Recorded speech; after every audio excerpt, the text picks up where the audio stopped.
bendición. Y solo tú eres digno de ocupar. Buenas tardes a todos y bienvenidos a esta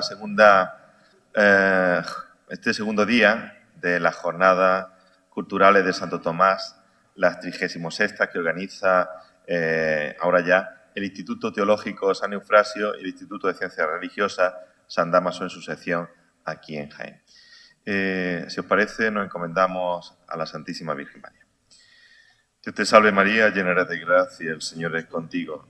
Bendita tú eres entre todas las mujeres y bendito es el fruto de tu vientre, Jesús. Santa María, Madre de Dios, ruega por nosotros pecadores, ahora y en la hora de nuestra muerte. Amén. Ruega por nosotros, Santa Madre de Dios, para que seamos dignos de alcanzar las promesas de nuestro Señor Jesucristo. Amén. Muy bien. Pues, sin más dilación, le doy la palabra a don Julio, que va a presentar al ponente que nos acompaña. Gracias. Buenas noches. Don Francisco Castro Pérez nació en Sevilla en 1971. Es sacerdote diocesano de Málaga desde el año 2001. Ha sido delegado de apostolado seglar entre los años 2015 y 2022 en Málaga, una diócesis donde la acción católica está fuerte. Es un referente. Todos conocemos, por ejemplo, a Pachi, ¿no?, que es un referente de la acción católica allí en Málaga. Actualmente es párroco de Santa Inés, una parroquia joven de unos 17.000 habitantes en la zona noroeste de Málaga. En el aspecto académico, don Francisco es licenciado en Filosofía y Letras y también en Teología Dogmática. El doctorado lo realizó en la Pontificia Universidad Gregoriana de Roma en 2010 y actualmente es profesor del área de Dogmática en el Centro Superior de Estudios Teológicos San Pablo de Málaga. Algunos libros publicados, el primero y más importante, su tesis doctoral, Cristo y cada hombre, hermenéutica y recepción de una enseñanza del Concilio Vaticano II, en Roma 2011. Esta obra de más de 600 páginas es la tesis con la cual obtuvo el doctorado en Teología Dogmática.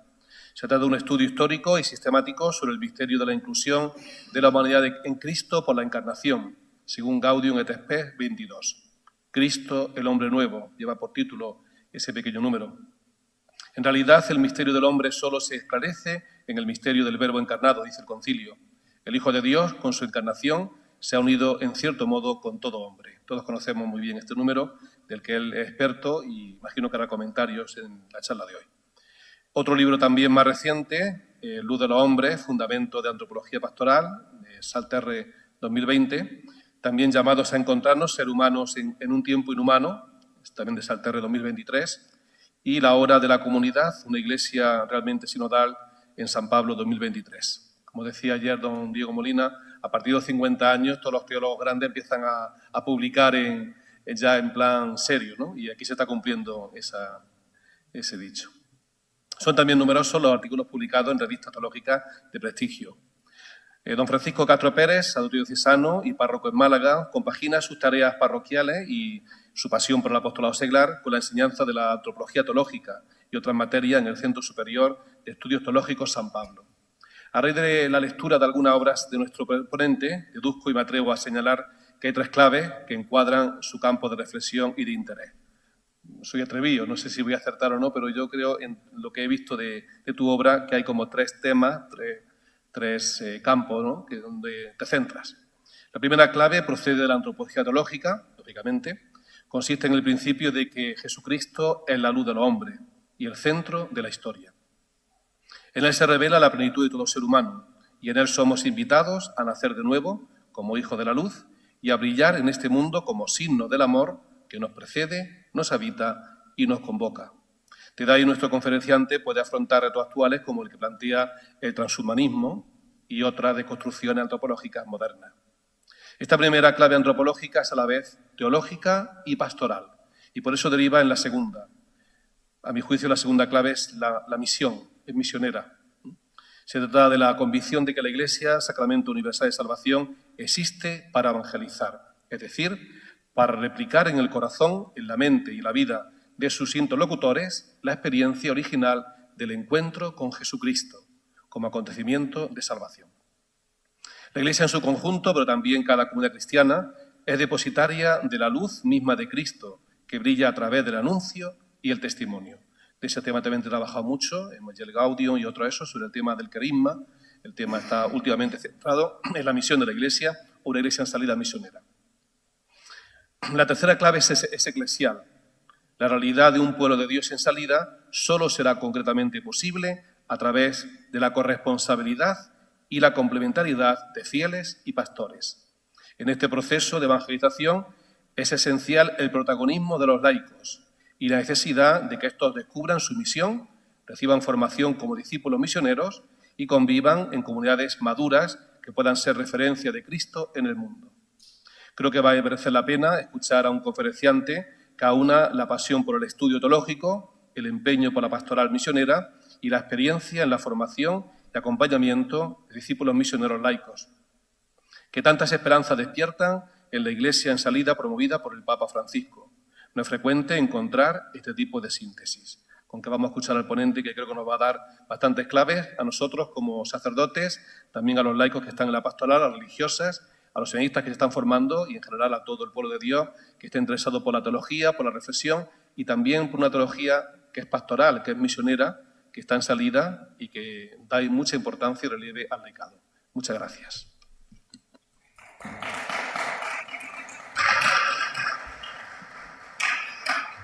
Bueno, aplaudís demasiado pronto, ¿eh? Yo agradezco a don Julio estas palabras que además me abruman por cómo se ha documentado acerca de los humildes trabajos que voy haciendo pues, entre tantas tareas que los curas tenemos que llevar adelante, ¿eh? Que hay que trabajar mucho. Y todo, también la teología está en función de la vida, del crecimiento de la comunidad cristiana. Ahí está la razón de ser de todo lo que hagamos. También la teología tiene esa vertiente pastoral. Pues yo siento deciros que en una hora más o menos que tendremos, ¿verdad? Yo no os puedo hablar de lo que se me ha pedido. Es que no se puede abordar en tan poco tiempo un campo tan amplísimo como el de la antropología teológica, la antropología del concilio. Tened en cuenta que cuando se habla de antropología teológica estamos hablando de la entera teología. Si nos la imagináramos como un tapiz, pues es la teología entera, pero por la parte bonita. Por la parte bonita e interesante. Sabéis que todos los tapices tienen una parte bonita y una parte en la que se le ven los nudos. Pues bien, esa parte de los nudos, las que representan otros tratados, que son los más de raíz, más fundamentales, los tratados sobre Dios, sobre Cristo, sobre la Iglesia. Pues bien, la parte quod nos, la que nos interesa a nosotros para comprendernos y acerca de nuestra salvación, de esa trata la antropología teológica. Y claro, en una hora no podemos hablarlo todo, ni siquiera acotándolo al concilio. Cuando se habla de antropología teológica, estamos hablando de una disciplina teológica relativamente nueva y que de hecho empieza a dar sus pasos justo después del concilio y animada por el concilio. Ya don Julio ha citado una de las afirmaciones que son seguramente más recordadas del concilio y que están en la Constitución pastoral sobre la Iglesia en el mundo actual, Gaudium et Spes. El misterio del hombre solo se esclarece verdaderamente, ese verdaderamente siempre se olvida traducir, pero ahí está y es muy importante, en el misterio del Verbo encarnado. Pues ahí se encuentra el estímulo, el ánimo para revisar toda la cosmovisión cristiana y la comprensión que tenemos del ser humano, de todo ser humano, a partir de la revelación. Y en esto fueron pioneros autores como Mauricio Flick y Zoltán Alsegui, cuyo manual pues todavía quizás os es familiar. Yo no sé si aún en los institutos de teología pues se utiliza. Yo recuerdo que cuando tuve que estudiarlo lo hice en los manuales de estos venerables profesores de la Gregoriana. Bueno, la antropología teológica. Pero resulta que mi queridísimo amigo Luis María Salazar me pidió que hablara sobre la antropología del concilio, engañándome, diciéndome que, bueno, eso tú lo tienes preparado, claro, cómo no, y cómo no le voy a decir que sí a mi amigo Luis María. Lo que pasa es que hace una semana me da por ver el programa de estas jornadas y veo que se me pide hablar sobre Cristo, respuesta al enigma del ser humano. Y en ese momento es cuando pega frases célebres como aquella de Houston, tenemos un problema, porque yo tenía preparado hablar sobre la antropología del concilio, pero aquí la temática que se me pide es cristológica, es hablar de la cristología del concilio. Entonces veremos qué podemos hacer, porque, bueno, en cualquier caso, no es tan grave, porque se trata de hablar sobre Cristo bajo el aspecto de respuesta al enigma del ser humano. Entonces no estamos descaminados. Una cristología, pues, en función antropológica. Un discurso, por tanto, solo indirectamente antropológico que tiene por tema principal a Cristo. Pero hablar de Cristo no es hablar del hombre por antonomasia. Este homo, he aquí el hombre.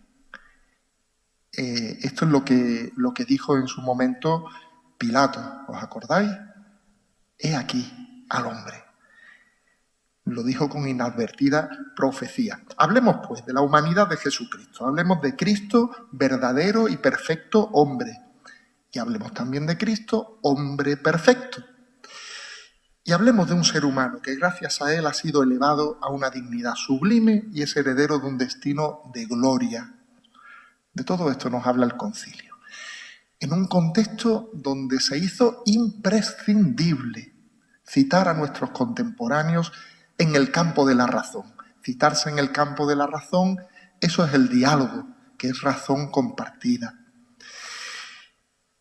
Y lo que entonces estaba en juego y lo que estaba en el ánimo de buena parte de la humanidad en aquellos años era ver en qué modo se podía construir una humanidad nueva, una sociedad verdaderamente humana. Pues bien, en la era secular, ese camino hacia la nueva humanidad, novus homo, se emprendió dándole la espalda a Dios. Se pensó que para llegar a una humanidad verdaderamente libre y feliz, una humanidad verdadera, verus homo, la humanidad debía hacerlo por su cuenta, con una soledad prometeica, solus homo.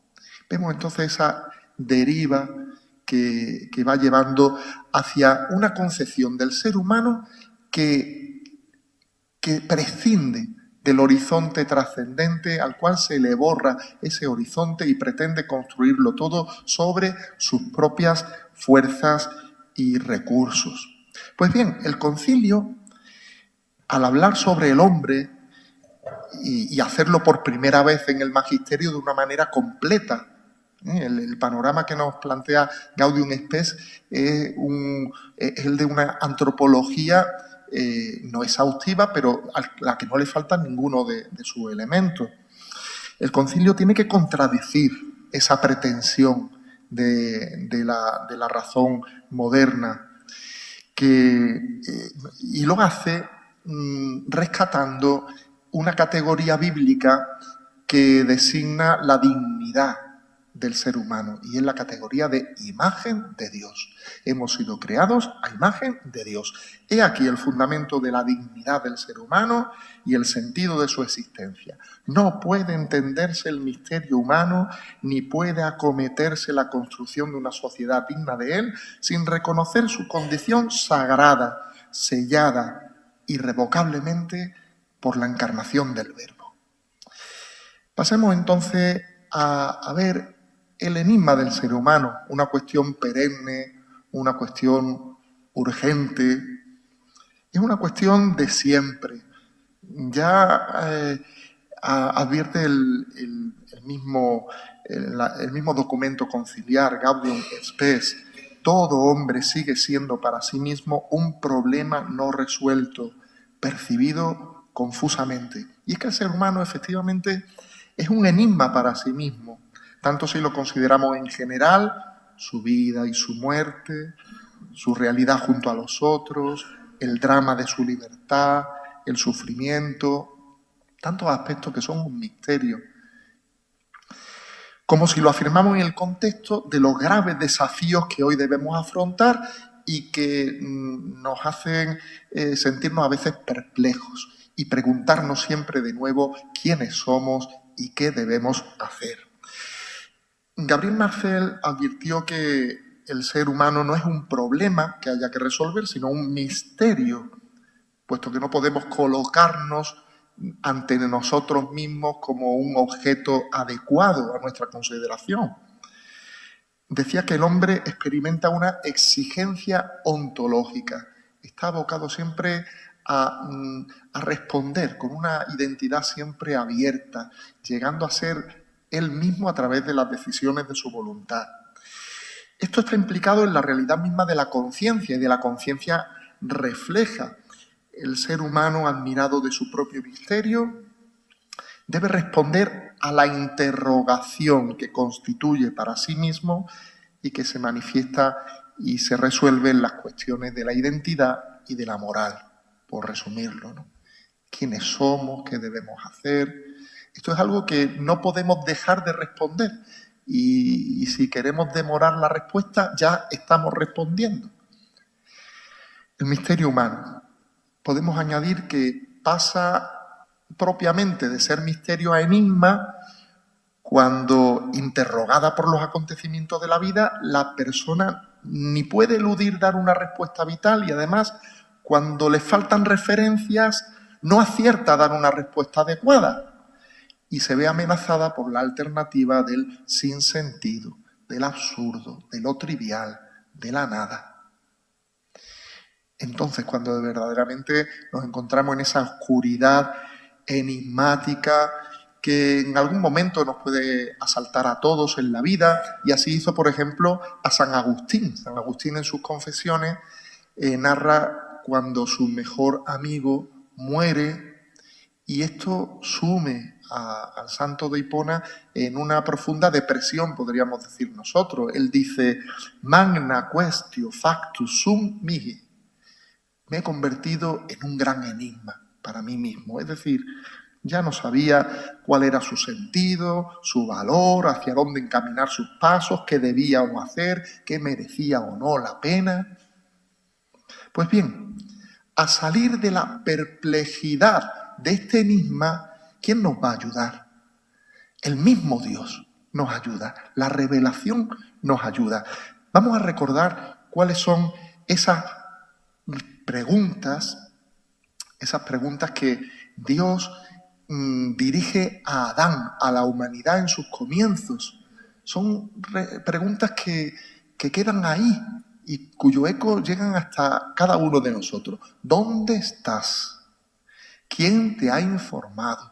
¿Qué has hecho? Son tres preguntas de un profundo calado existencial y que hacen caer en la cuenta a Adán cuando se ve así interrogado, interpelado. La revelación, decía Adolphe Guesset, que nos da que pensar. Pues así, la revelación nos hace caer en la cuenta de nuestra situación indigente, de nuestra situación de la cual no podemos salir, necesitada de redención. Así se ve Adán. Se descubre capaz de engañarse a sí mismo, pretendiendo esquivar y engañar a los demás, sin una noticia cierta acerca de la propia realidad, la del mundo, de los otros, de Dios. No da lo mismo creer que no creer. Y convertido en una caricatura que desfigura el sueño que Dios tenía sobre él y sobre la creación a él confiada. En definitiva, Adán es empujado a reconocerse necesitado de redención e incapaz de devolver por sí mismo a su existencia la consistencia y el sentido.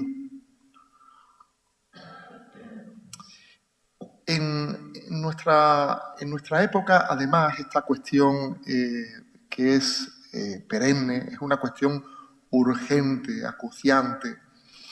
El concilio hace resonar la respuesta de la revelación al enigma del ser humano en una época en la que el hombre se había convertido en la gran cuestión. La gran cuestión del siglo pasado era esta, la del hombre. También en el terreno de la filosofía comenzó prácticamente como un ámbito propio de reflexión la antropología filosófica, y ya desde antes, en toda la modernidad, se iba dando lo que se llamó el giro antropológico.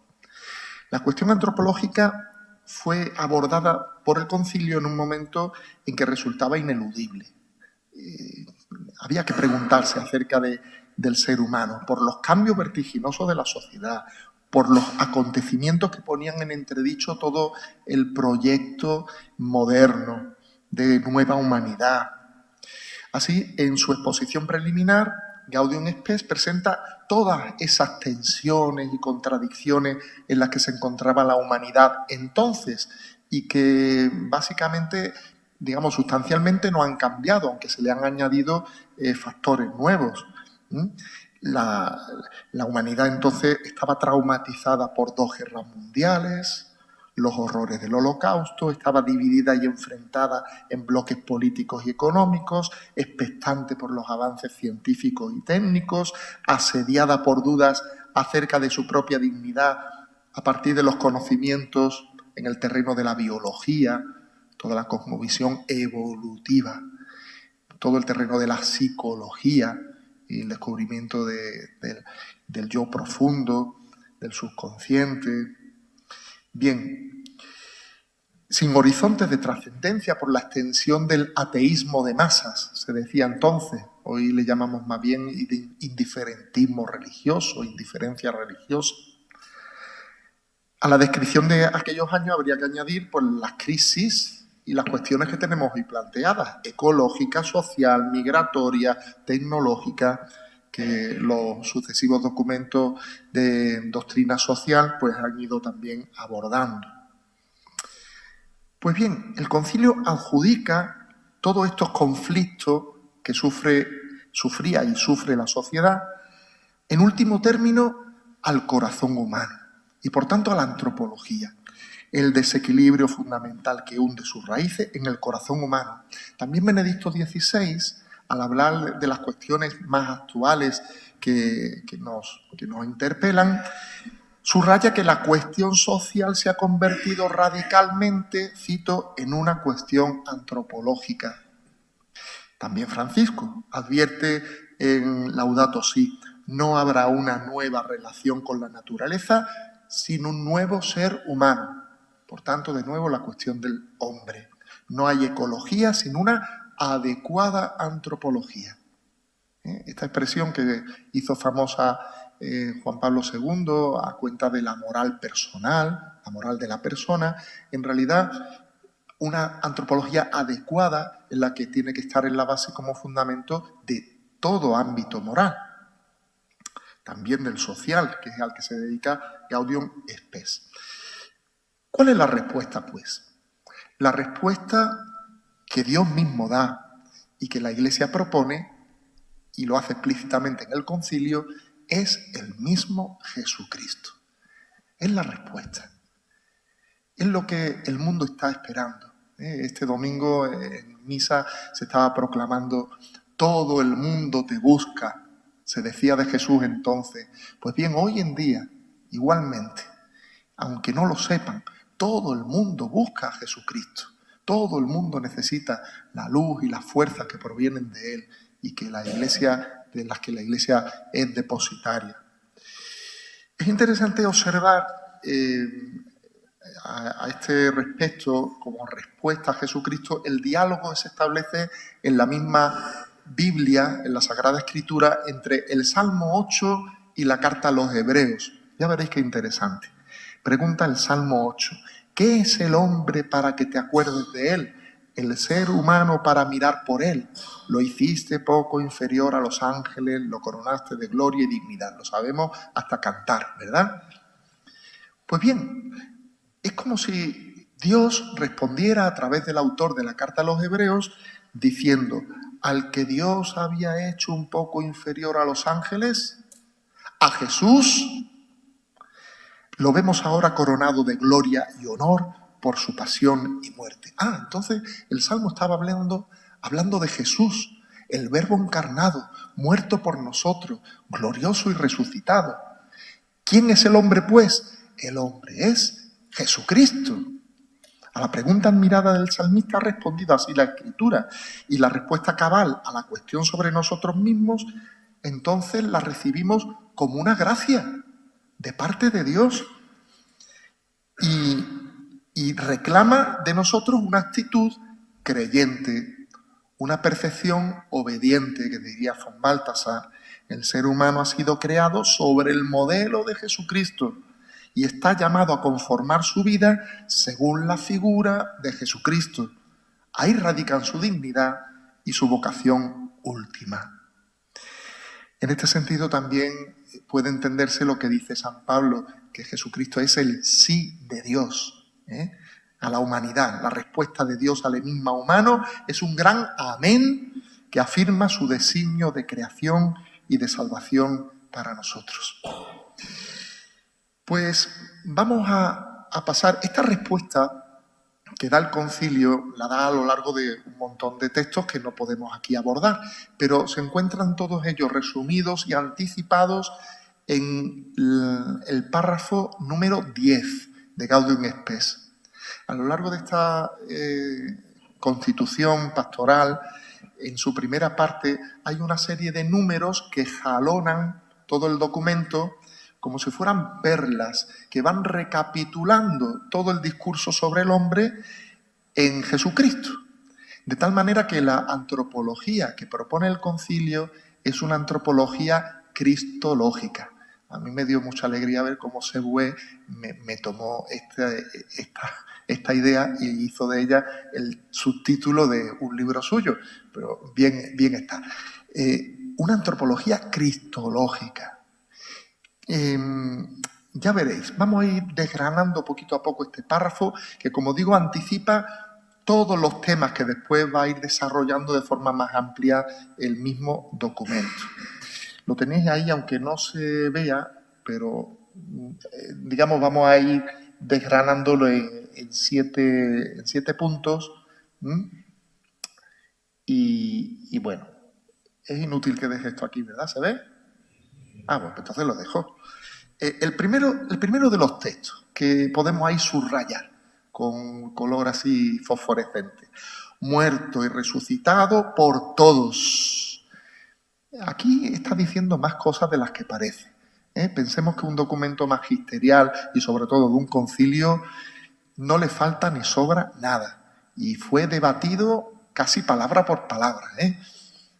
Muerto y resucitado por todos. Nos encontramos aquí con un resumen del querigma. Me dicen que aquí en una sala contigua o aquí cerca están ahora pues unos hermanos haciendo los cursos alfa, ¿no? O las cenas alfa. Bueno, la importancia del querigma. Y ahí tenemos su resumen.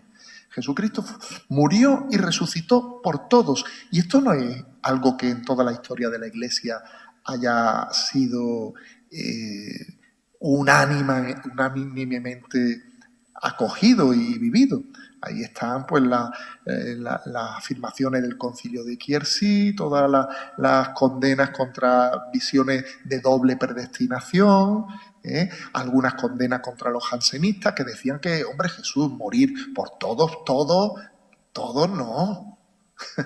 Solamente por aquellos, no. Bueno, realmente hay una determinación cristológica de cada ser humano. Y del mismo Cristo tenemos que decir, como decimos en el símbolo niceno constantinopolitano, que por nosotros los hombres y por nuestra salvación se hizo hombre. De tal modo que el mismo Cristo solamente se entiende en ese sentido de salida del Padre para la redención de la humanidad, porque lo necesitamos. Y esta acción redentora de Cristo repercute sobre todos, como dice repetidamente también la Sagrada Escritura, en la segunda carta a los Corintios, la carta a los Romanos, en la primera carta de Timoteo, etcétera, ¿no? De tal manera que nadie haya ajeno al influjo salvífico de Jesucristo. Nadie que pudiera decir, contradiciendo a San Pablo, no murió por mí no. Cada ser humano que viene a este mundo es un redimido por Cristo, al menos en un sentido objetivo, a la espera de la personal correspondencia por la fe. Además, el concilio vincula esta determinación cristológica, sobre la cual escribió bastante Karl Rahner, también Juan Alfaro, el existencial crístico, decía Juan Alfaro. No lo vincula el concilio solo a la redención, a la muerte de Cristo, sino a una comprensión extensa y dinámica del misterio de la encarnación. Esto lo veremos un poco más adelante si nos da tiempo, sobre todo en el artículo 22.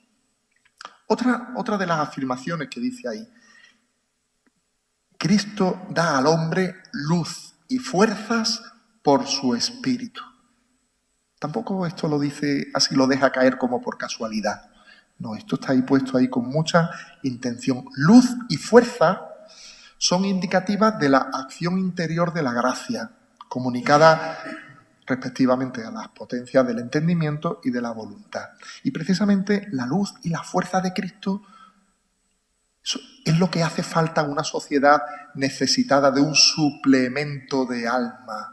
Suplemento de alma. Esto es una expresión de Henri Bergson que repite Maritain, que repite también Pablo VI, y hay alguna alusión a ello, siquiera a pie de nota, en Lumen Gentium y en la misma Constitución Pastoral. Estamos en una sociedad falta de alma, falta de luces y de fuerzas para llegar a ser verdaderamente personalizadora, centrada en la persona.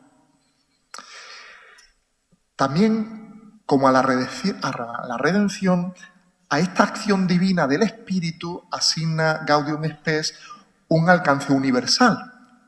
Y esto es muy interesante. En el párrafo 22 dice, debemos creer, lo dice de una manera solemne, tener debemos, que el Espíritu Santo ofrece a todos la posibilidad de que en la forma solo por Dios conocida se asocien al misterio pascual.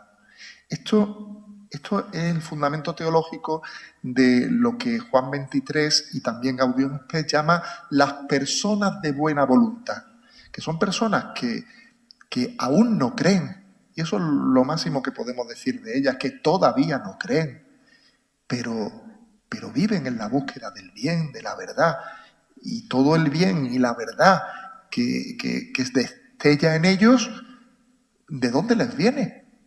¿De dónde sino? Del Espíritu Santo.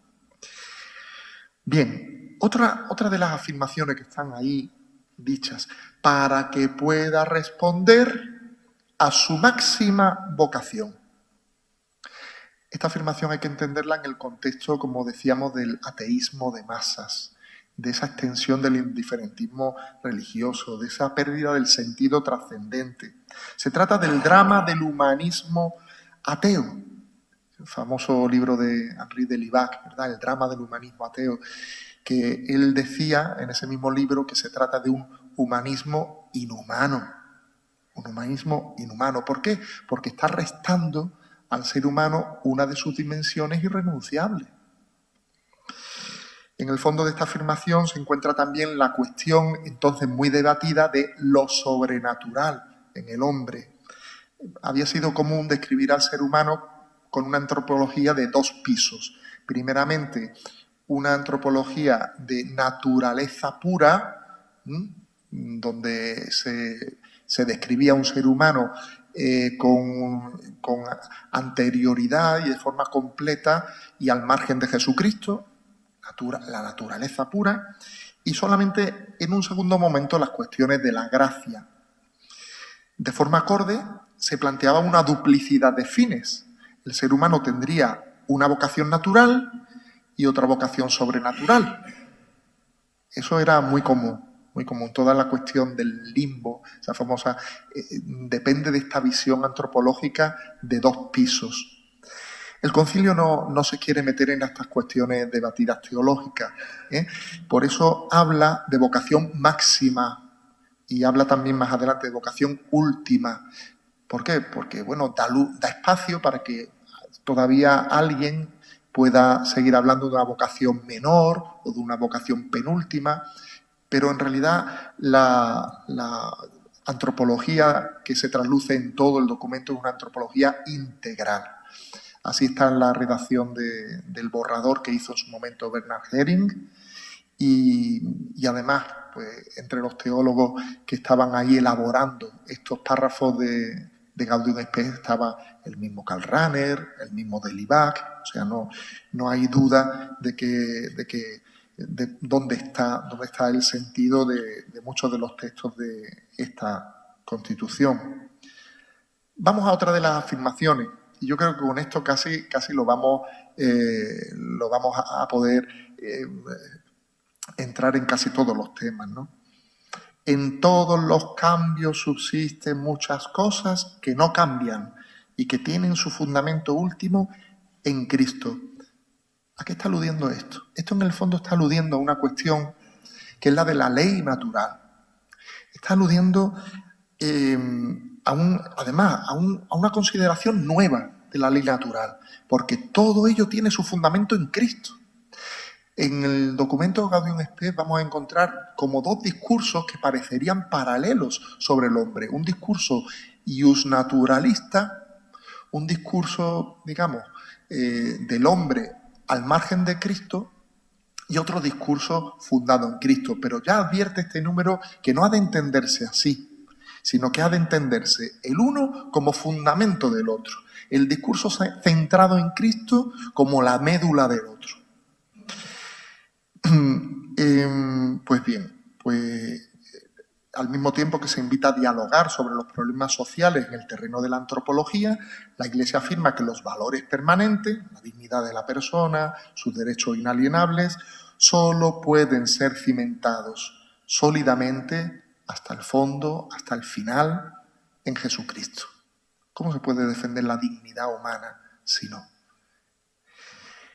En el fondo de esta afirmación hay un interesante diálogo también con las propuestas teológicas que desde el campo protestante hacía Karl Barth y que realizaban una concentración radical de toda la temática antropológica en Jesucristo. Aquí se acoge, en parte, sin los excesos de la negación de la analogía entis.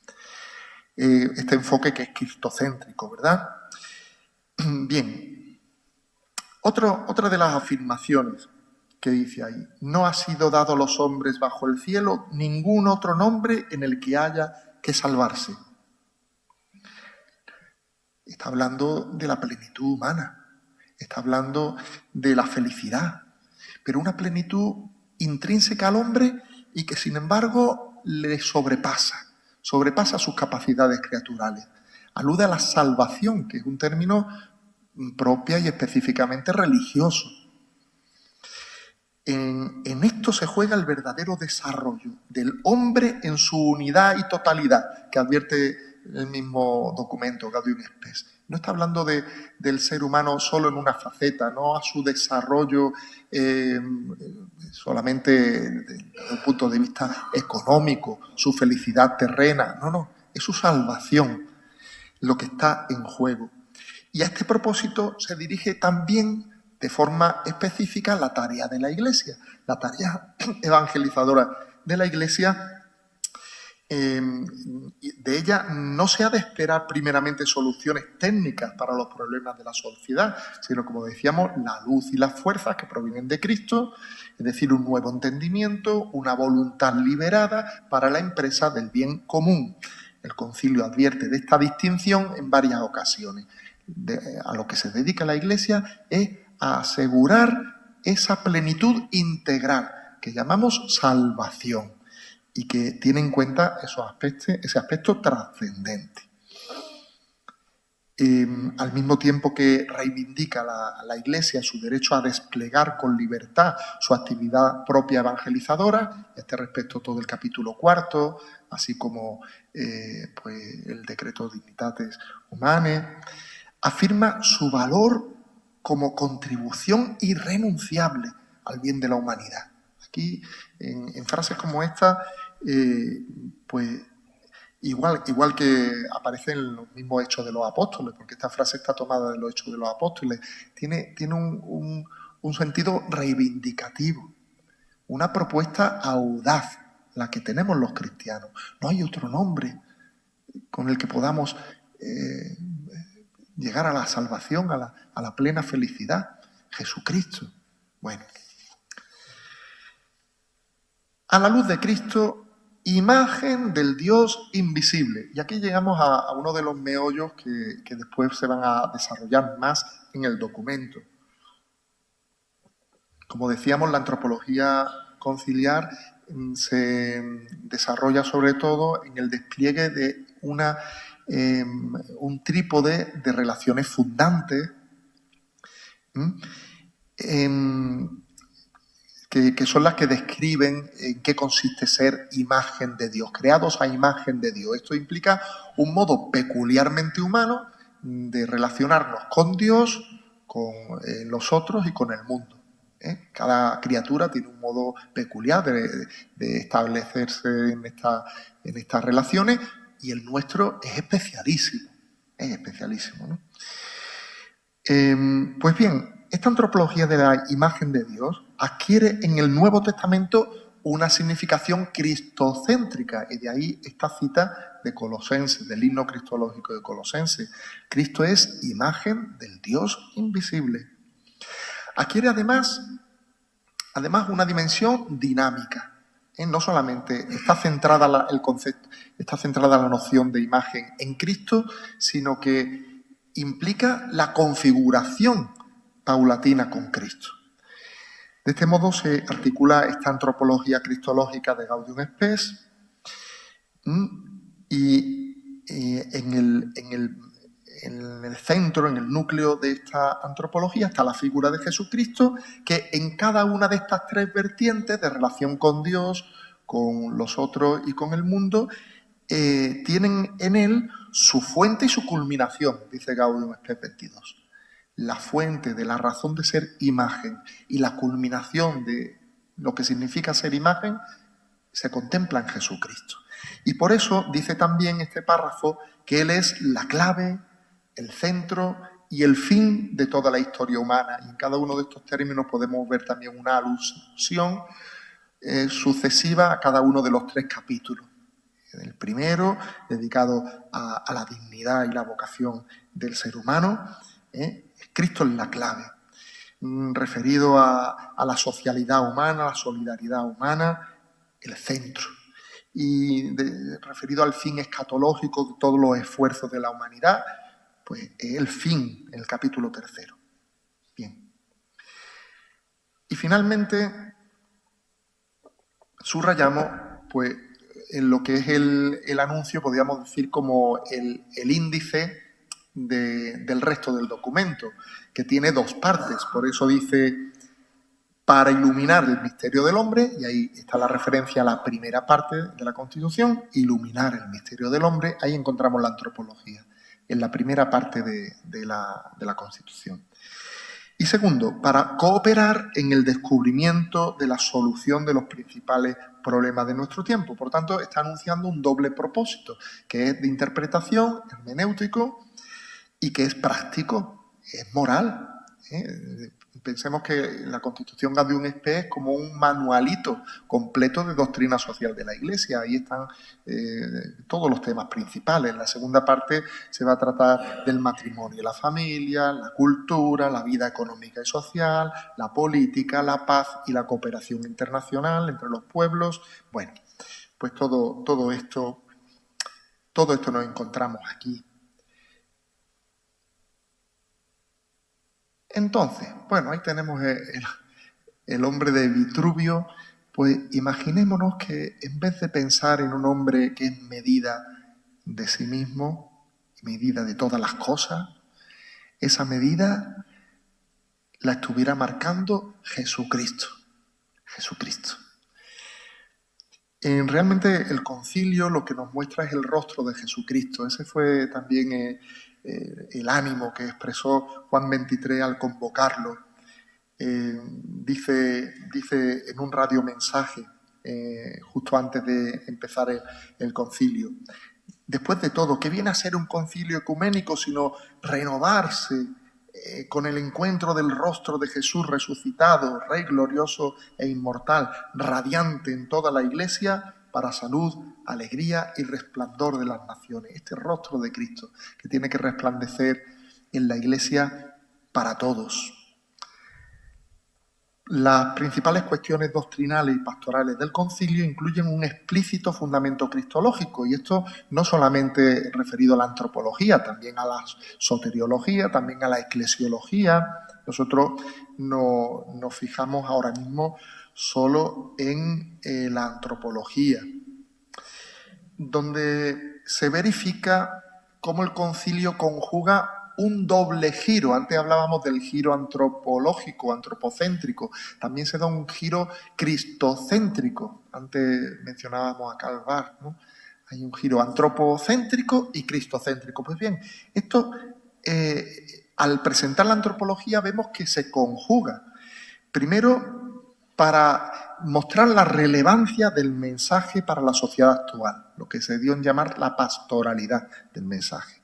Y segundo, para concentrar este mensaje en su médula querigmática, según una jerarquía de verdades. Pues bien, la antropología, digamos que participa de esa doble concentración, doble giro, en torno al hombre y en torno a Cristo. La palabra propia que los creyentes tienen que aportar acerca del ser humano comienza por la realidad confesada en la fe de que el Hijo de Dios se hizo hombre.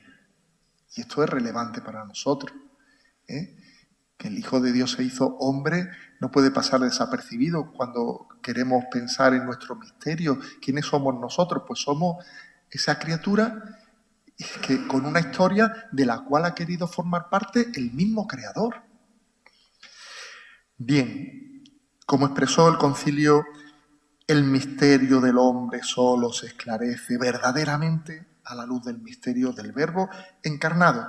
Y a lo largo del documento encontramos dos expresiones que se pueden entender como complementarias, aunque aparecen solo por motivos estilísticos de forma distinta. Aparece unas veces hablando de Cristo como perfecto hombre y otras veces aparece hablando de Cristo como hombre perfecto.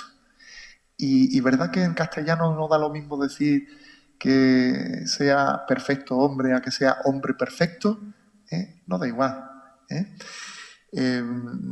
Pues así lo vamos a ver. En primer lugar, decir de Jesucristo que es perfecto hombre es asegurar que se hizo uno como nosotros.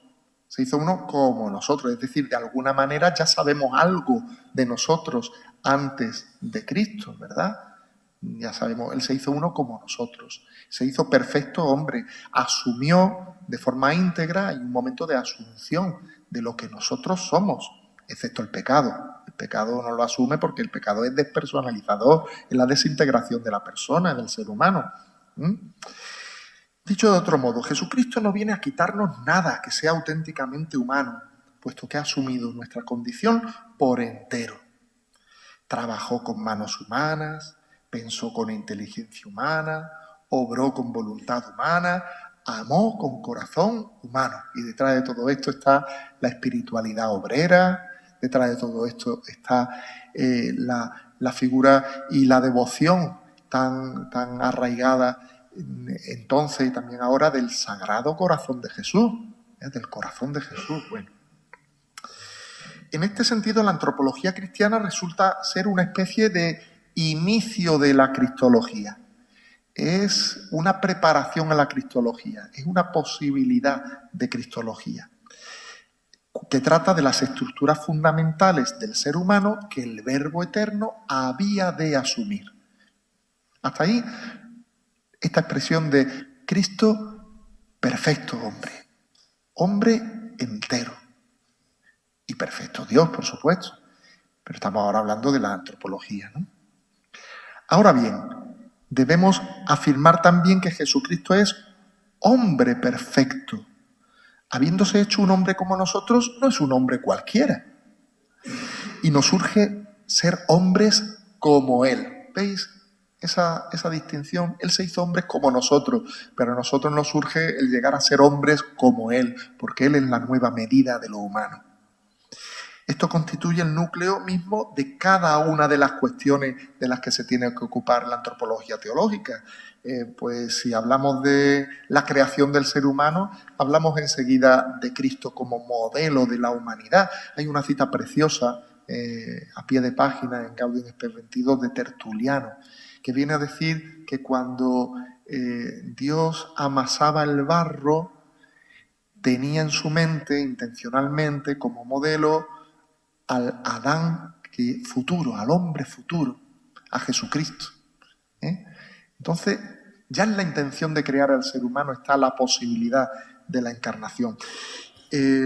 También esa dimensión crítica, ya decíamos lo de la excepción del pecado, no asume el pecado. La encarnación es una referencia crítica y el fundamento para que el hombre pueda superar la situación en la que el pecado nos tiene sumidos. También toda la cuestión de la vida cristiana, donde Jesucristo es personalmente norma de la vida auténticamente humana. Y finalmente la resurrección, que forma parte ya de la experiencia humana. Es nuestro horizonte, pero ya nos pertenece. También la resurrección, aunque sea inédita para el resto de los hombres, ahí se ha ensanchado la experiencia humana.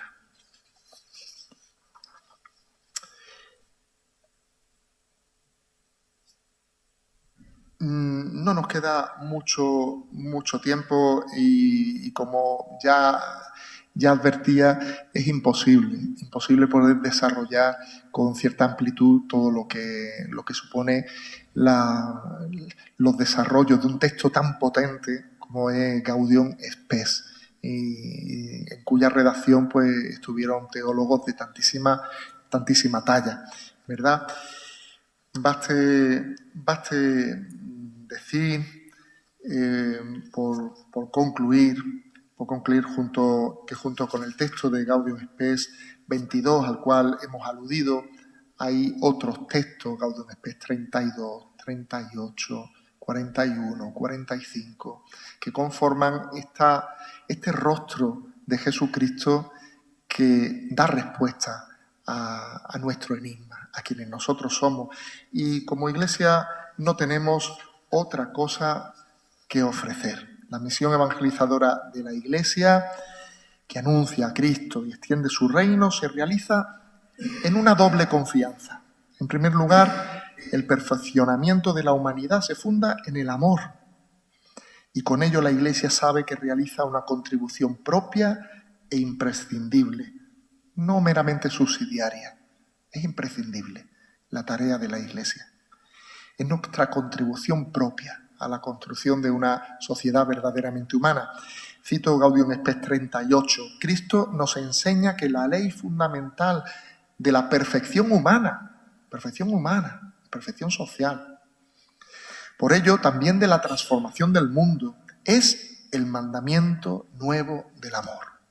No se puede pensar en construir una sociedad verdaderamente humana que haga caso omiso de este mandamiento nuevo. Enseguida Pablo VI haría famosa esa expresión de la civilización del amor. En segundo lugar, la segunda confianza o convicción. La Iglesia cuenta como aliado a Dios mismo, que no deja de actuar en el corazón de cada persona. Y sigo citando Gaudium Spes 38. Cristo, a quien ha sido dado todo poder en el cielo y en la tierra, por la fuerza de su Espíritu, obra ya en los corazones de los hombres.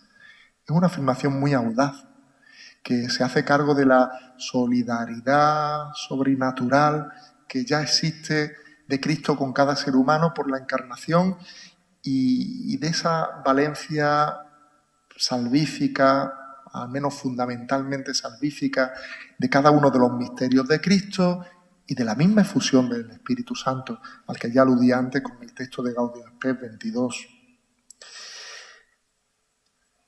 En consecuencia, la Iglesia es consciente de llevar adelante una misión que desborda su propia estructura visible.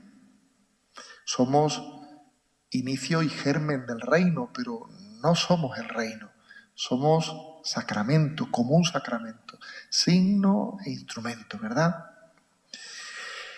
Sintiéndose ella misma servidora de un bien que no es patrimonio exclusivo de los cristianos.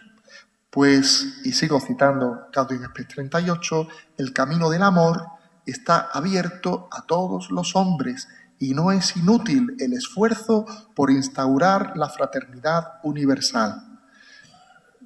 El Papa Francisco no es tan original. El Papa Francisco lo que hace es ser un grandísimo y buen portavoz de las intuiciones del concilio y de las enseñanzas del concilio que están por estrenar y por recibir. Fratelli tutti, suena aquí, ¿verdad?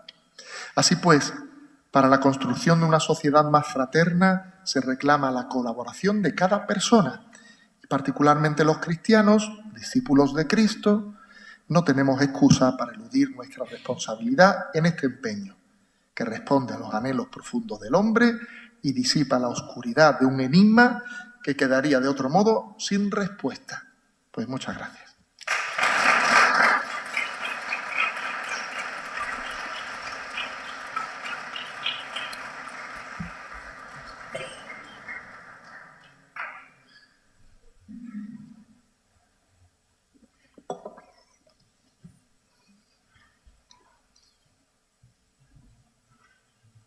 Muy bien, pues le damos las gracias a don Francisco por esta ponencia que ha puesto delante de nosotros, sin duda alguna, una de las notas características más singulares y también más enriquecedoras que podemos encontrar en él, que es ese cristocentrismo y esa antropología cristológica que aparece sobre todo en el documento Gaudium et Spes. Pues bien, abrimos el turno de intervenciones, por si hay alguien que quiere hacer alguna pregunta, quiere que don Francisco profundice en algún tema. En fin, tenéis un micrófono a vuestra disposición.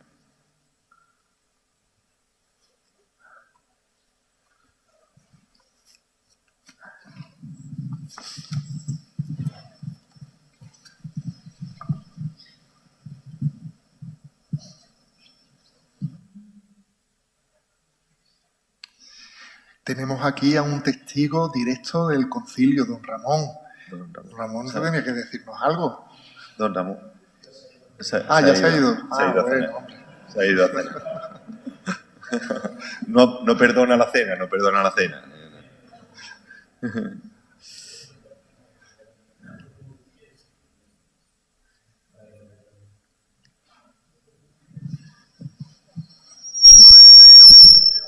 Que se acopla con... Bueno, muchas gracias por su intervención. Al hilo de lo que ha estado comentando de la Constitución Gaudium et Spes, que por otro lado, bueno, pues es una Constitución también pues pastoral, la Constitución se dirige al mundo actual en aquellos tiempos. Habla, yo creo que algo muy importante que también se señala el tema del signo de los tiempos, saber interpretar el signo de los tiempos. Actualizar hoy esa Constitución al día de hoy en un mundo muy cambiado desde entonces, donde está el tema de la secularidad, el tema, bueno, pues de la concepción también misma del hombre, del ser del hombre, bueno, pues la globalización, el tema de... ¿Qué papel está haciendo la Iglesia o cómo está desarrollando la Iglesia o si está sabiendo verdaderamente leer ese signo de los tiempos en el día de hoy actual y qué papel es fundamental? Porque yo creo que, como usted ha comentado, la base del documento es esa antropología, esa unidad del hombre. ¿Hasta qué punto la Iglesia está sabiendo leer el signo de los tiempos o actualizándose en la sociedad actual? ¿Y cuáles serían los medios, bueno, la solución, no sé si la tenemos, o cuáles serían los medios más oportunos para, sobre todo, bueno, como esa base pastoral de salir al mundo, de salir al encuentro del que está alejado de Dios, a evangelizar. ¿Cuáles serían para usted esos medios o en qué debería cambiar la Iglesia o nuestro pensamiento, nuestra concepción a la hora de evangelizar y dirigirnos a esas personas que están alejadas, a esa Iglesia a la que tenemos que salir que está afuera? Bueno, cuántas cosas, ¿no? Sí, bueno, el servicio de la teología tiene que ser ese, ¿no? De ir abriendo horizontes, caminos, saber interpretar esos signos, ayudar a hacerlo. Y el magisterio de la Iglesia no deja de escrutar esos signos. La Iglesia entera, el pueblo entero de Dios, no deja de dar pues respuestas prácticas en su vida a las diversas situaciones. Eso no dejamos de hacerlo. Si nos referimos a lo que es propiamente pues, las orientaciones de la Iglesia, pensemos que Gaudium et Spes forma parte de la doctrina social de la Iglesia. Entonces sí que tiene un cuerpo doctrinal que está todo él empapado de pastoralidad, ¿no? Pero bueno, que está ahí, como recordándonos la importancia de la referencia antropológica, y eso no ha cambiado. Pero es verdad que han cambiado los interlocutores y ha cambiado el marco social en algunos aspectos importantes. De hecho, el mismo concilio, cuando está elaborando este documento, tiene como interlocutor imaginario a un mundo que ya está cambiando. Tiene sobre todo en mente a los humanismos ateos. Y enseguida, en esa misma década de los 60, se estaban dando pasos clarísimos hacia derivas antihumanistas. Y antes don Julio ha hecho referencia, ¿no?, a las desconstrucciones antropológicas, cómo se nos está rompiendo, quebrando el suelo antropológico en toda la crisis del humanismo. Y hoy en día, pues las utopías o el mito transhumanista y todas estas cosas, ¿no? Realmente tenemos el reto siempre abierto. La doctrina social y los desafíos pastorales son continuos y nos están reclamando responder en directo, Pero eso es exigencia de la vida y es exigencia de la misma fe, que de verdad solamente se vive en presente de indicativo. Así que tenemos que hacer este servicio de escrutar, de analizar, de ver, pero tenemos que ir respondiendo entre todos, y eso no es cosa ni solo de los teólogos, ni solo del magisterio de los pastores, sino que es cosa del pueblo de Dios en su conjunto, ¿no?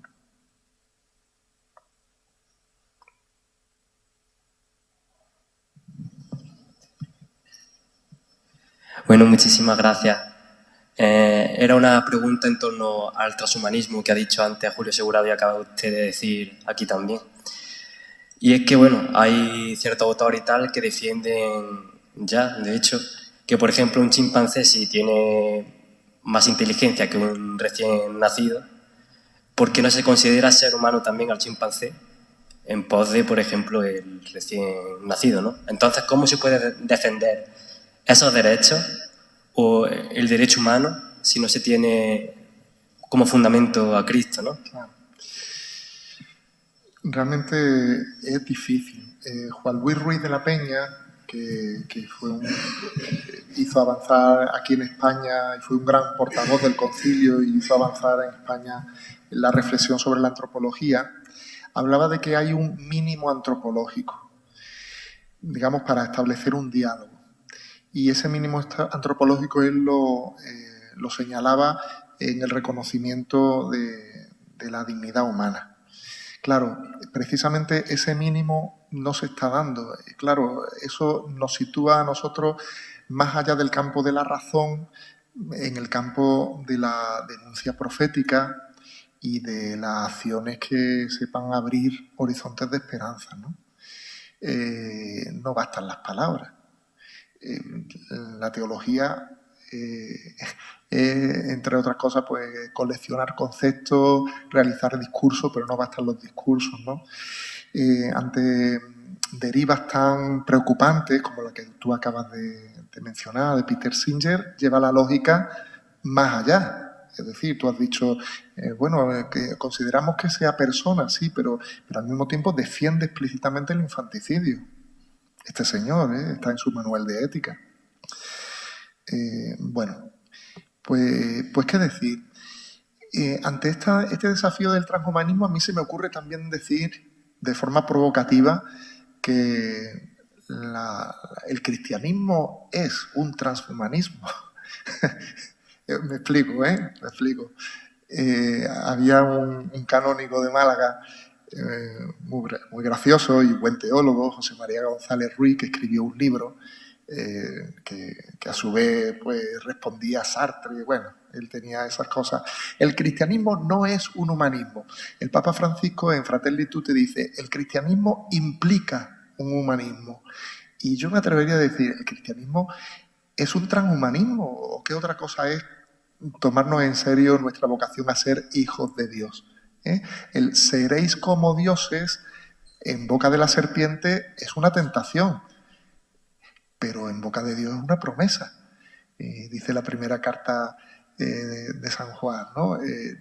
Somos hijos de Dios y aún no sabemos lo que seremos. Lo que sabemos es que seremos como Él porque lo veremos tal cual es.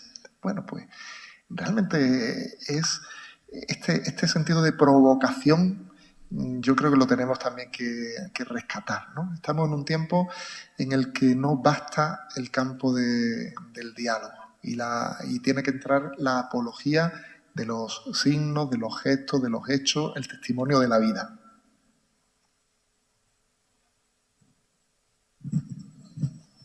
Bueno, el tema era respuesta al enigma del hombre, o algo así. No me acuerdo el título exacto, pero bueno. Pero yo digo, nos ha dado una conferencia en que creo que todos hemos ido pues siguiendo perfectamente un camino, bueno, con algún interrogante, pero muy limpio, que ya veíamos lo que iba a venir de alguna manera. Eso no quita el valor de tu exposición, es para hacer mi pregunta. Pero yo me encuentro con una humanidad, y al hombre concreto que está en esa humanidad, de allí, que está allí, en el cortijo tal, o en la fábrica tal, o en el otro, que no se pregunta por ningún enigma ni le trae sin cuidado los enigmas. ¿Qué le decimos? No, ¿qué le decimos? ¿Qué le dice toda esta doctrina? Yo no sé si yo le puedo decir algo echándole la mano por el hombro y bueno, y luego tomándonos una cerveza, pero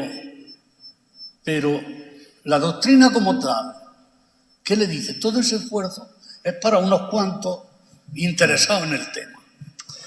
Bueno, sin duda estas reflexiones tienen esa vertiente para nosotros, ¿no? Para fortalecer nuestra convicción y nuestro testimonio. Y también fundamentan una apología cuando llegue el momento. Cuando llegue el momento, como dice la carta de Pedro, ¿no? Para el que os pida razones de vuestra esperanza. Pero claro, de ahí a que alguien se interese, hay un documento de la Congregación para la Doctrina de la Fe, Placuit Deo, que viene a afirmar que nosotros confiamos en el anhelo de infinito que está en el corazón de cada persona. Entonces, es verdad que durante la mayor parte del tiempo y de su vida puede haber gente que no se haga estos interrogantes, pero podrá pasar la vida entera sin verse abocado a responder al sentido de su existencia, del por qué, para qué tanto afán. Eso este documento pues apunta que no puede ser así. Entonces, esa convicción es una convicción antropológica, ¿no? Convicción antropológica. Entonces, hay un anhelo en el corazón de un humano que ahí está. Ahora, ¿cómo de forma práctica se puede suscitar?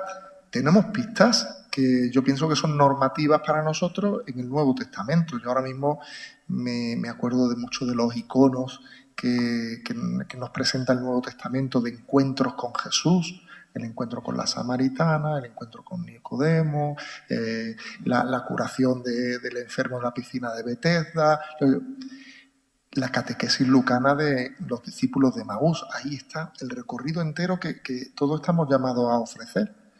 El primer paso es el de la presencia gratuita.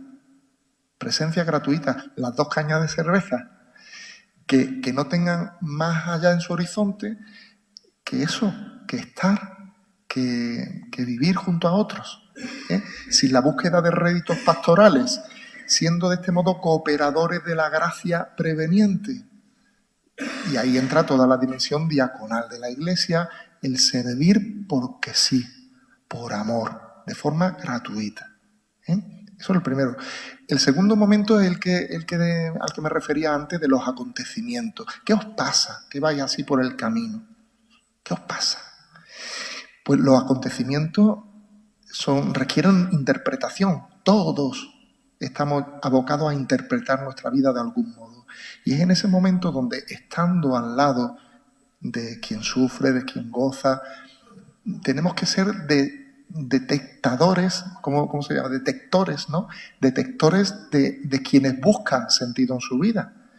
Y yo creo que nos damos perfectamente cuenta cuando alguien está dispuesto a la espera de una palabra, de que siendo tú creyente, ¿cómo es que no le dices, cómo es que no le preguntas, cómo es que no le propones? Y también somos conscientes cuando está la persiana echada y más vale que no digas nada, ¿no? Pero ese estar atento en momentos de la crisis, de crisis que puede venir de lo bueno y de lo malo, ¿no? Cuando la gente pues siente ganas de cantar gracias a la vida y no sabe a quién se dirige, o cuando se encuentran con el drama del dolor, de la frustración, de la vida rota, y tú le puedes dar esa palabra. En tercer lugar, el anuncio explícito. Llegó el momento, Jesús explicó lo que se refería a él en la Escritura, el querigma. El querigma, que es lo que da vigor al resto de todo el edificio doctrinal. Ahí todavía tampoco es el momento de los argumentos. Todavía no hemos llegado a los argumentos, fíjate. Todavía no hemos llegado a hablarle de Gaudium et Spes a la gente. Después es el desvelar esa presencia de Cristo que estaba caminando con ellos en los signos sacramentales. Y por último, la comunidad cristiana. Bueno, pues en todo eso es un recorrido que es completo, y todavía en ninguno de estos puntos hemos llegado a darle una charla de Gaudium et Spes. Pero es importante, ¿no? A nivel de quienes sí tienen esa inquietud intelectual y que nosotros mismos pues vivamos y creamos responsablemente, que tengamos esos argumentos, ¿no? Digo yo, se me ocurre exponer esto, ¿no? Bueno, muchas gracias por la exposición. Yo cuando me estaba oyendo, pues estaba recordando pues, todo lo que sabemos nosotros, que hemos estudiado en el Concilio, esa antropología abierta a la trascendencia, que es una cristología imperfecta, ¿no? Esa cristología que es una antropología perfecta, en fin, todo esto. Pero yo estaba pensando, digo, bueno, qué lejos queda todo esto, 60 años, cómo ha cambiado el mundo. Porque los temas que tenemos encima de la mesa ahora mismo, pues todo el tema de la mujer, el empoderamiento, el tema del LGTBI, que está en la agenda por todos los sitios, ideología de género, está en todos los institutos, está en toda la enseñanza. El tema que no ha llegado tanto a España, woke, de los negros y lo racial y tal. En fin, es que es complicado anunciar el Evangelio con la carga que tenemos nosotros también de una antropología muy cerrada, muy hecha, en una moral muy atada. Es complicado, o sea, sería más fácil llegar con el carisma puro y duro, ¿no? En ese sentido que estoy diciendo de empezar pues con la presencia, con el testimonio, con el carisma, pero es que claro, el problema es que llegamos con la Iglesia, con toda la moral, con todo lo que traemos, y es que nada más que empezar estamos caos, nada más que empezar la lucha, o sea, ¿quién va hoy a un programa de televisión a presentar nuestra antropología o nuestra tal, con lo que tenemos liado? Es que nos pegan, o sea, antes de empezar ya está ya está como un caos, ¿no? Entonces, yo veía esa distancia. Hace 60 años había unos consensos antropológicos y humanos en la sociedad y en los pueblos, pero es que esto en 60 años pega un vuelco y lo que nos quiere que ver, ¿no? En fin, y yo veo esa dificultad a la hora de dialogar desde la Iglesia o desde la teología con esta antropología actual que se está imponiendo cada vez más, ¿no? Y que incluso ya está legalizada y metida en los planes de estudio, que no las puede, o sea, los profesores mismos, los psicólogos, los otros, como digan lo que sea, es que van a la cárcel o pierden el trabajo, ¿no? Hasta ahí hemos llegado, ¿no? No sé si es una pregunta o no, una reflexión, pero... Es una reflexión que comparto. Nos encontramos en una deriva de cierto totalitarismo ideológico, ¿verdad?, donde hay un déficit muy grande de diálogo. Por eso decía que el concilio tiende la mano a diálogo y colaboración y se ha quedado con la mano tendida, se ha quedado, ¿no? Pero no podemos pensar que ese diálogo es una estrategia. Ese diálogo es un momento intrínseco de la evangelización. Como digo, porque siempre un diálogo con nosotros mismos, que nosotros no estamos fuera de este mundo ni somos ajenos a la cultura ambiente, participamos de todo esto. Entonces, ese diálogo fe y razón o fe y sin razón y lo que haya, se da dentro del corazón de cada uno de nosotros y dentro de la misma Iglesia. Entonces, es muy importante que sigamos ahondando. Como digo, no es estratégico, es irrenunciable simplemente. Y claro, echan falta esos espacios donde se pueda exponer, donde se pueda dialogar, que difícil es, ¿no? Ha habido muchos intentos, se ha convertido en un género, realmente, un género de pensamiento, los libritos de diálogo entre creyentes y no creyentes, ¿no? Estoy recordando los varios que hizo Ratzinger, por ejemplo, el Papa Benedicto, y otros tantos pensadores, agnósticos, ateos y creyentes, que son muy interesantes, ¿no? Son muy interesantes, pero los hay también, pues donde prácticamente el diálogo se convierte en una juxtaposición de propuestas que apenas se hacen, se mezclan, ¿no? Apenas se mezclan. Estoy recordando ahora mismo uno que tiene Michel Onfray con Casper, y realmente el diálogo es un postureo, que dirían ahora, ¿no? Es el postureo de ponernos a dialogar, pero en realidad cada uno es un diálogo de besugos, ¿no? Bueno, hay que insistir, igual que ha habido tiempos donde ha sido posible, pues quizás esos tiempos volverán, porque tenemos la sana manía de no soportar bien las imposiciones y el que se nos coarte la libertad. Yo creo que estas modas totalitarias también pasarán.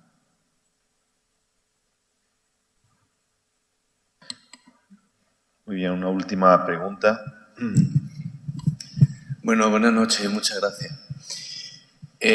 Algo que me ha llamado la atención de la exposición y que, bueno, ha quedado claro es que se presenta, y así lo afirmamos, como Cristo, principio y final, en el que, según las palabras de Pablo, en Él somos, nos movemos y existimos, ¿no?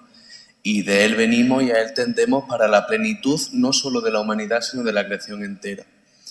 Pero como joven que pues se ha criado en el siglo XXI y observando también las realidades que he tenido hasta ahora dentro del propio instituto, dentro de la propia casa, vivimos en una época donde ya no vivimos en una modernidad, sino en una posverdad en la que ya no se plantea si Dios existe o no existe, sino que directamente Dios es un absurdo.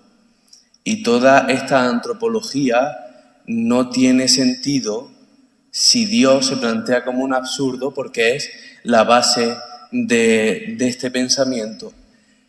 Y mi pregunta sería, a la hora del diálogo, ¿qué sería primero? ¿Presentar a Dios, al hombre, o una unidad entre Dios y hombre para llegar a mostrar nuestra fe y nuestro credo. Muchas gracias.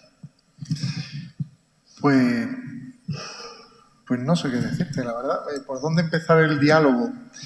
Pues por lo que nos une, ¿no? Somos humanos.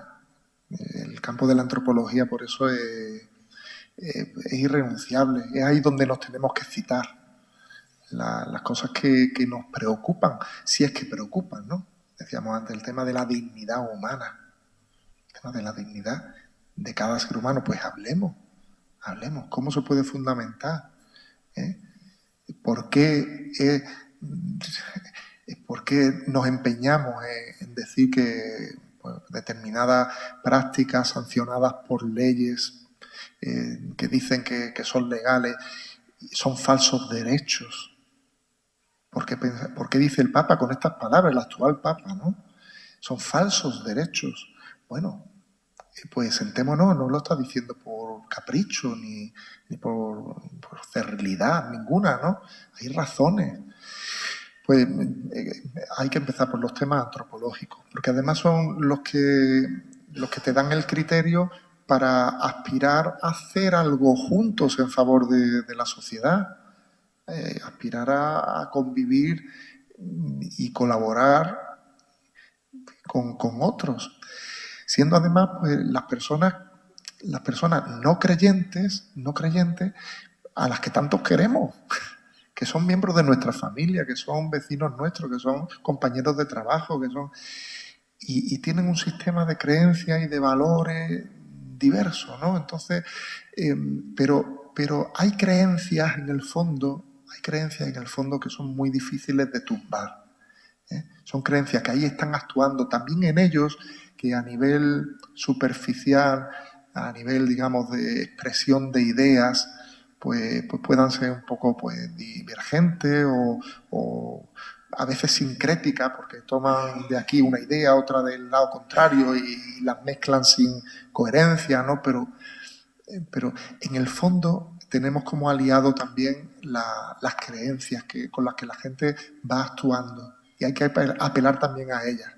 El mismo concilio, en este documento Gaudium et Spes, en algún momento apela a la experiencia y es un recurso retórico. El Papa Francisco lo hace también con frecuencia, que es muy interesante. Es muy interesante. Dice, oye, tú podrías imaginarte a ti mismo sin los otros, sin tu familia, sin tu madre, sin la gente a la que tú amas y que te ama a ti. Apela a la experiencia. Pues ahí hay un camino también que recorrer juntos, ¿no?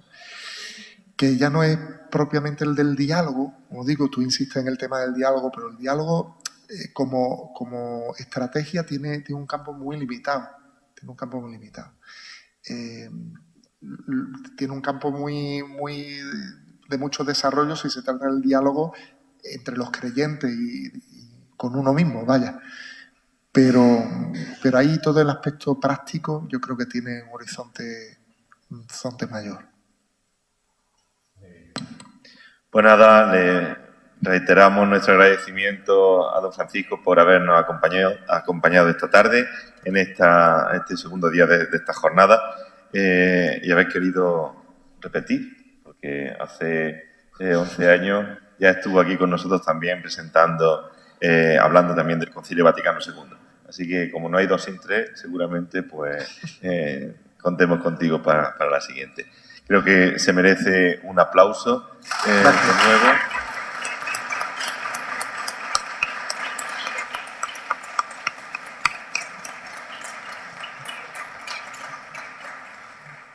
Y bueno, decirles que mañana está prevista la charla, el tema va a ser Pueblo de Dios en el mundo y sinodalidad, de una iglesia misterio de comunión a una iglesia sinodal misionera. Como dije ayer, estaba previsto que viniera el arzobispo de Valladolid, don Luis Argüello, pero ha tenido un cambio de última hora y ha sido imposible poder contar con él. Y bueno, pues nada, mañana asumí yo el reto de espontáneo, que en la Plaza de Toros se tira al toro.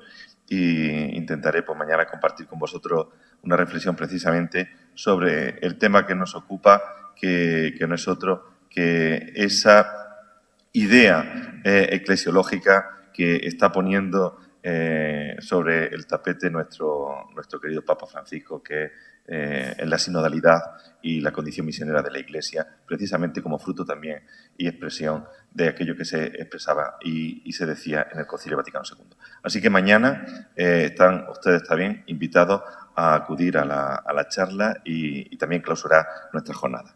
Muchas gracias a todos y buenas noches.